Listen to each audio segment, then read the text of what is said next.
Hi, and welcome to the latest episode, the third indeed, of the Change from the Centre podcast. This time I'm going to do what I said I was going to do, which is a review of the budget. And not necessarily a review of the contents of the budget, but I think look at the politics of the budget. And what I want to look at and talk about is the forerunner to the budget, the very long forerunner to the budget, the actual event itself, actually on the day, and then some of the consequences and some of the thinking about how we move forward from how we might want to move forward. It's up to anybody else if they ever listen to what I say, but how we might want to move forward from where we are. Which I think we need a bit of a think, as we do with pretty much everything in British politics. So the first thing for me is the forerunner to the budget.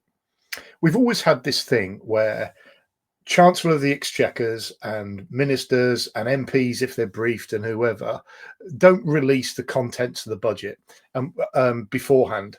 And so everything that comes out on budget day is basically a surprise, and hopefully a well thought out surprise.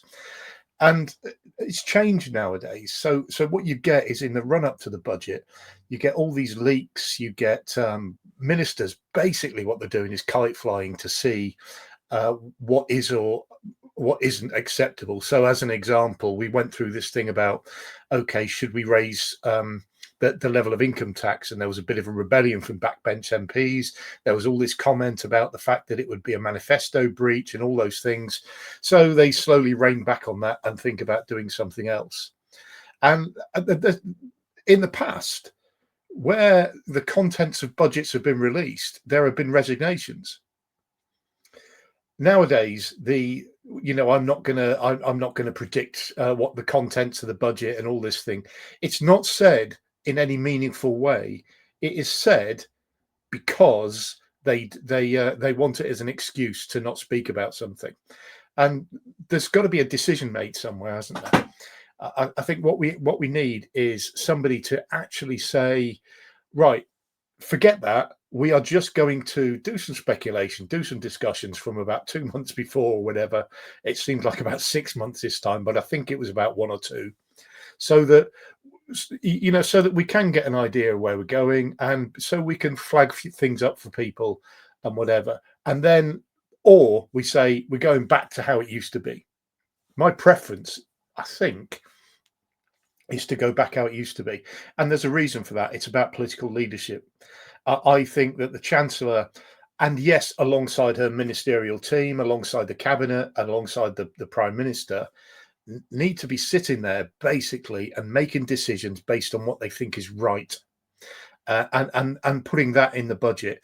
Yes, there's a bit of listening, and they will obviously use some of the comments in the media.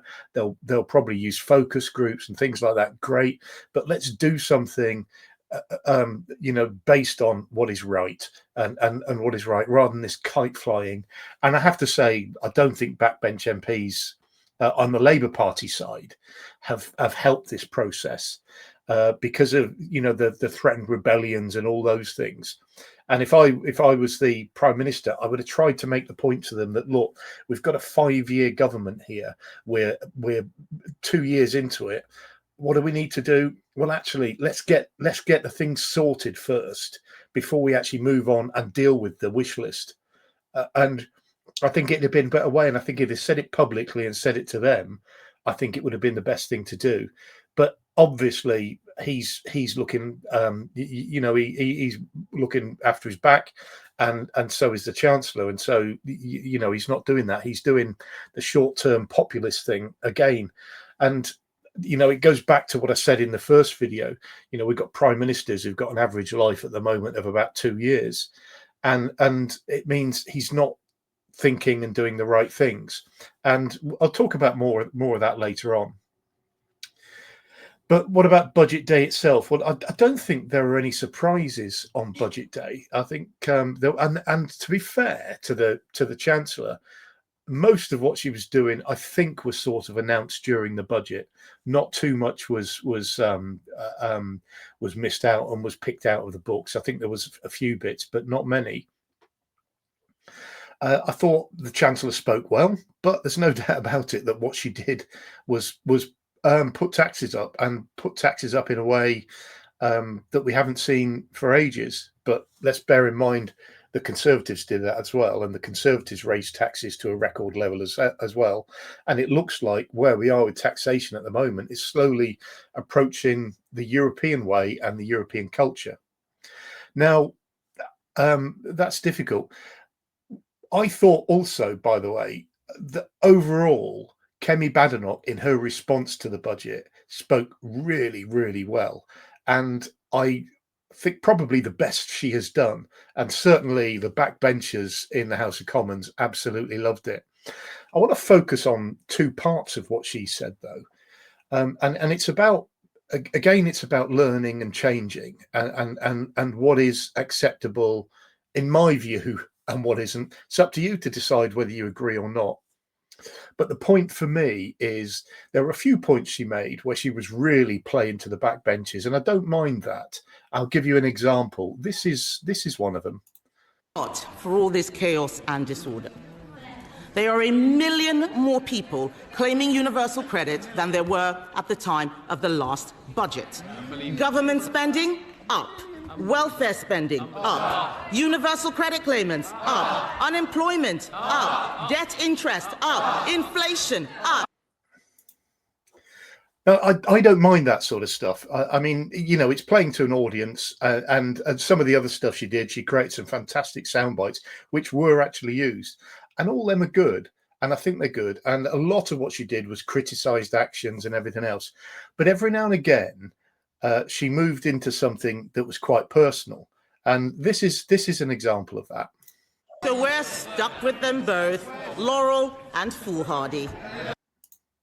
Now that to me, that's and there was a few of them. That's what we will need to get rid of, and there's a couple of reasons. Kemi Badenoch is clever enough to know when to do that, when not to do that, and everything else. But this is not just about Kemi Badenoch. It's about politics as a whole, and there are politicians certainly at a local level, and people that watch politics and comment on it on YouTube, on X, and all those things that aren't necessarily as adept with language and everything else in the way that she is. And they see that, and they see that as an opportunity to adopt and adapt to the same culture. And what does that mean? Well, what it means is that it gives them almost the go-ahead to use the same language in what they're doing on social media, in what and in the conversations they have with others. To a certain extent, what people do, well, to a very, very large extent, what people do about, you know, in their own backyard and in their conversations in the pubs is fine, but not when it comes to X and Twitter. And that's why you are part of the reason why we are getting this tirade of abuse at some people, because they think that if Kemi Badenoch is okay to do that and resort to insulting language and insulting people, then it's okay for them to do it. And it's not just Kemi Badenoch; it's a good opportunity to bring out something that is in the culture of politics, and start to challenge exactly why we need to think about language within and around politicians as a way of dealing with the issues with social media, almost accepting that the language of politicians is a contributor to the language that we're seeing on Twitter and other places. And I've got friends and people I know who are MPs and whatever who get some absolutely horrific abuse. That's also true of councillors as well. And it's not acceptable, and we've got to move away from it. And if we want to fix broken politics, politicians have to be the starting point for it. So that really is my sort of comments on the budget itself. I'll talk a little bit about the follow-up from the budget. Because first of all, one of the things that has really, really annoyed me about the follow-up to the budget is a lot of commentary that is saying basically that because they froze and chose to froze the tax thresholds again, that was a breach of the manifesto commitment. It may be true. It probably is true.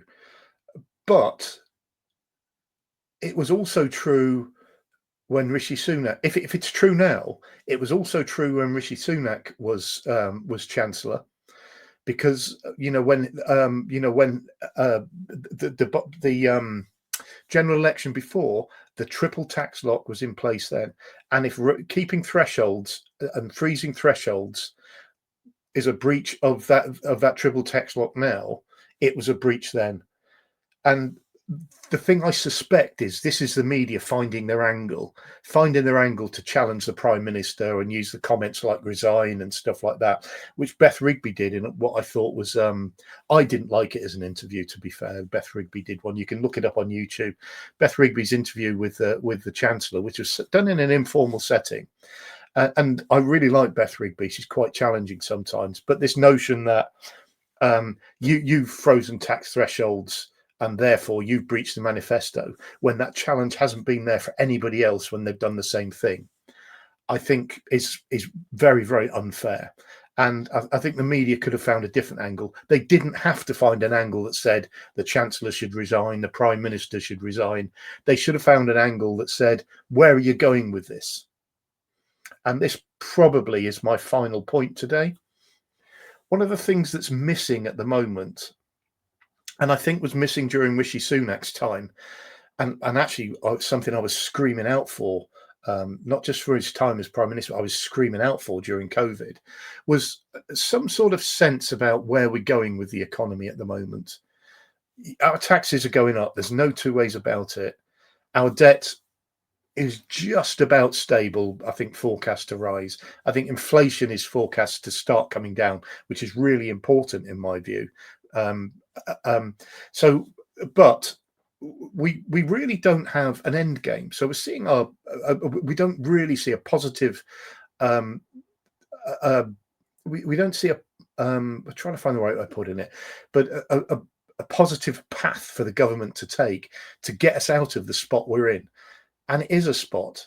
And, unless we get out of it, unless we find ways of making growth happen, if we find ways of putting money back in people's pockets, whether it's by reducing taxation or through tax rises and through doing what I've talked about within One Nationism, which is raising the bottom bar at a faster rate than you raise the top bar. Anything like that, we need something of a path. And this is the thing I'd like the government to do, is to sit down, and continuously almost, but map out a path, and a path that says this is where we are. Okay, this is why these are the taxes we've raised. These are why we've raised them, and also here's where we think we are in 3 years' time. Come the general election, we think we'll be here.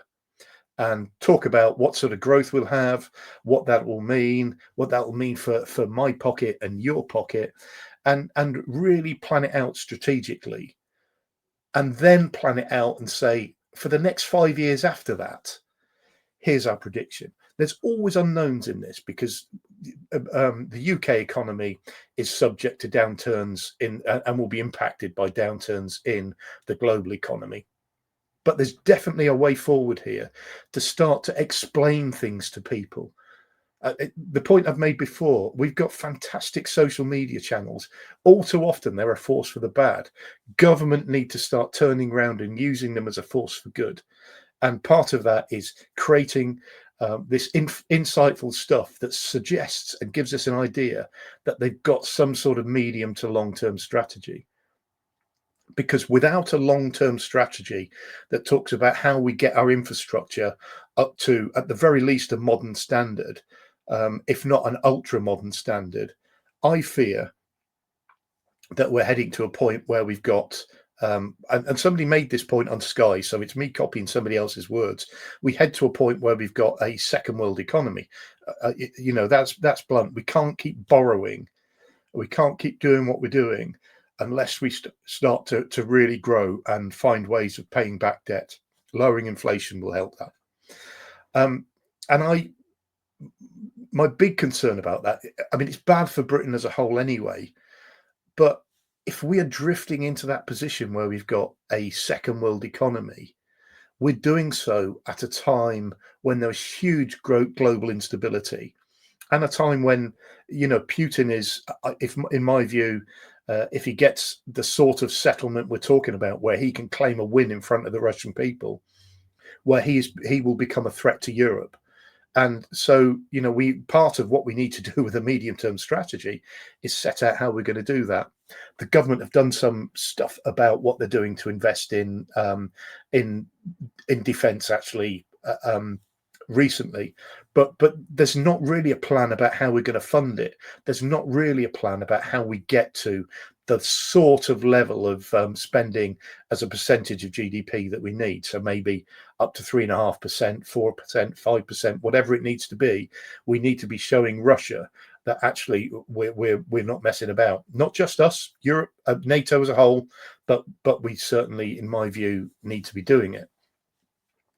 So that is basically my review of the budget day. I do think we've got lessons to learn from it, and I'm not singling out the government in any way. We can't pretend that the government didn't inherit a mess. They did, but now's about the time where they need to start showing that we're getting out of it, and that's the bit I'm not sure about.